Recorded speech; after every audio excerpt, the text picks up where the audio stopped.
Hey everyone, Ethan here from Extreme RC 4x4, and today I'm working on the suspension for the Trailfinder. I'm just going to pull these parts out of the cleaner here. They should be good. So, what I have machined today are these new shock hoops here. There's not a whole lot of difference in them compared to the ones that I have, except for the way that the shock is mounted and the fact that the shock is going to be up a little bit higher, which was important for me because I want to use my long shocks that I have the Trailmaster stickers on, and that way when I do that the shocks will bottom out where I want them to.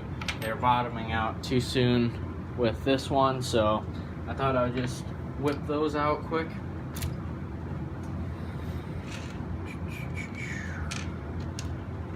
And we can go ahead and test our fitment. This will be the first time. Well, actually, what I want to do is take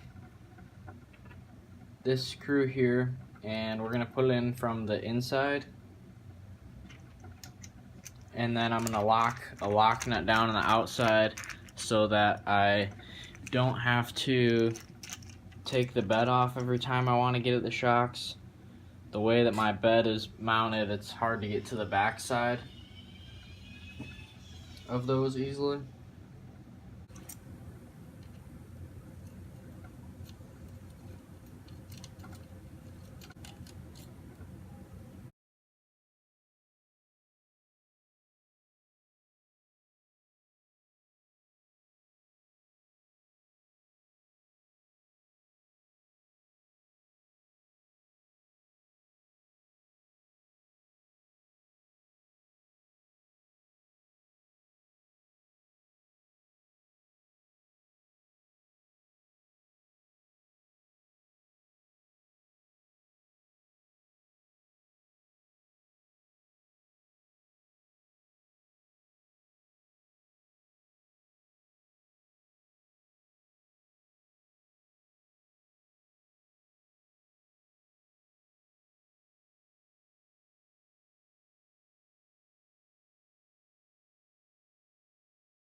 Hey everyone, I finished rebuilding all of my shocks here. You can see these longer Trailmaster shocks that I wanted to use. They're not actually Trailmaster brand.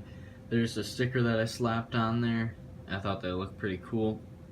Now I'm not running any of the internal springs in these shocks, and the reason I'm doing that is because I think the leaf springs are holding it up really good right now, and I did try it with the internal springs inside of these, but it just rode really high for what I want it to sit at.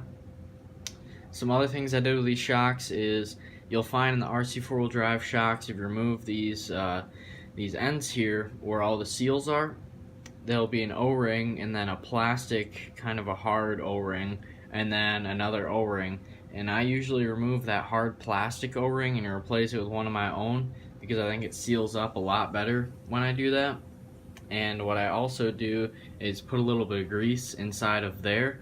And I understand that it's probably going to get a little bit into the shock oil, but it seems to make the shocks leak a lot less oil.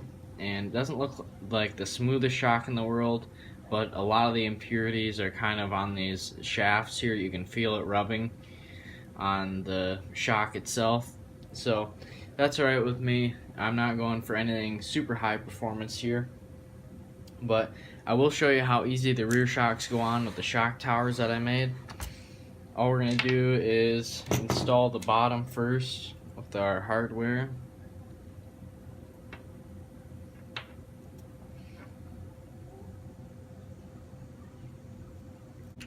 Just make sure these guys are a little tight down here. And then we can put the eyelet right here through onto this screw. I'm using it more as a stud, and then we can take our other lock nut. As you can see, this nut serves as kind of a spacer as well as it locks this on here, making it somewhat like a stud. And now I can take this lock nut and put it on here.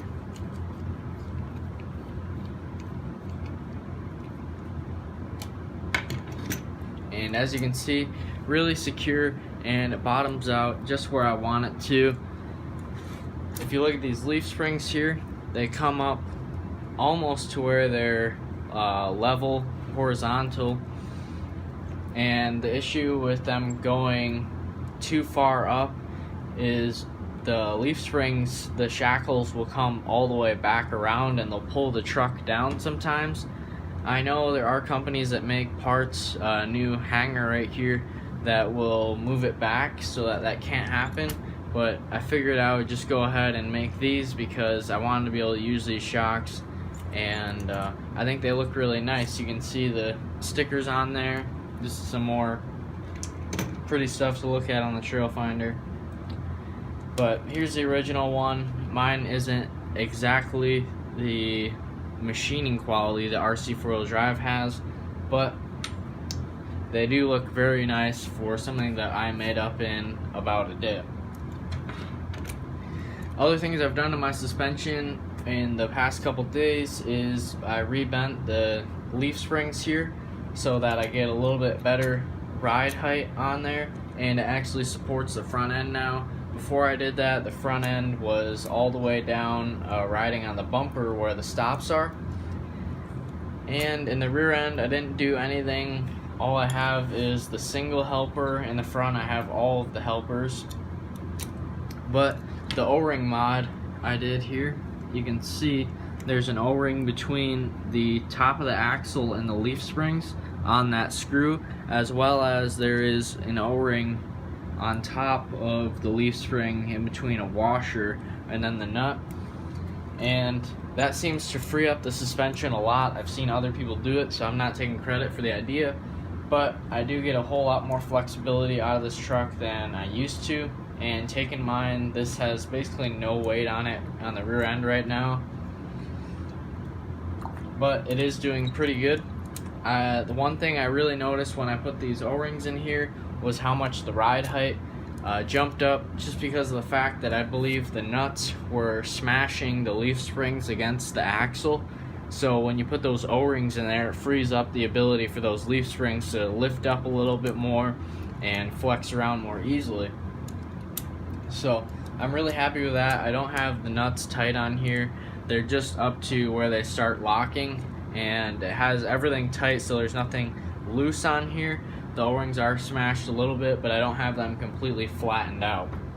And I just used the washers because I had them from my stainless steel hardware kit, and I didn't want to be smashing the O-rings with the lock nut, so I just figured I'd throw some washers in there, and they seem to be doing really good.